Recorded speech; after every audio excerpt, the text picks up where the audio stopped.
So I just saw Encanto, and it was actually pretty good. Once it was finished, I thought to myself, oh yeah, I do remember why I like Disney. And it's quickly become one of my favorite Disney musicals in the past decade. And how appropriate that one of the directors was also responsible for Tangled, since that was the last one that I cared about. This one felt like a renovation of Disney's modern formula, getting rid of most of the unnecessary tropes that have been hindering their stories recently. Instead of tacking on an underdeveloped twist villain, the main conflict came from internal struggles and relational issues within the family. I also found the usage of magic in this to be pretty refreshing.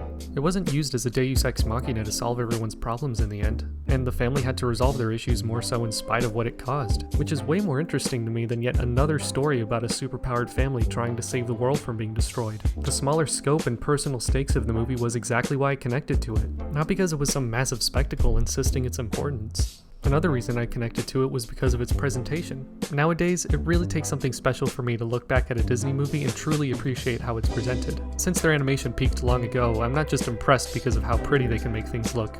But there are some sequences in this movie that I distinctly remember because of the way they were lit. And not just in a, oh look at how whimsical this magical thing is sort of way.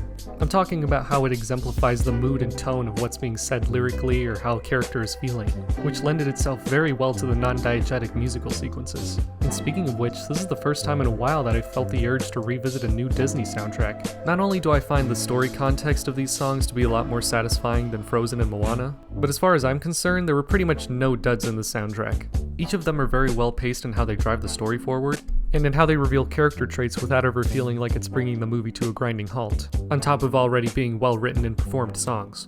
Now, while I did get a lot out of this movie on an emotional level, I wasn't a huge fan of the comedy.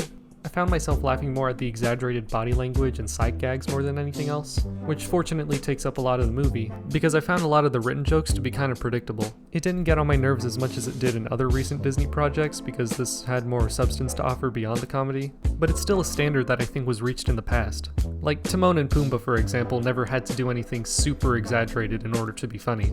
They just were. But fortunately, at the end of the day, it wasn't enough to tarnish my enjoyment or appreciation of this movie, because I'm very excited to revisit it in the future, and to be honest, I think it has the potential to become a timeless classic. So go check it out.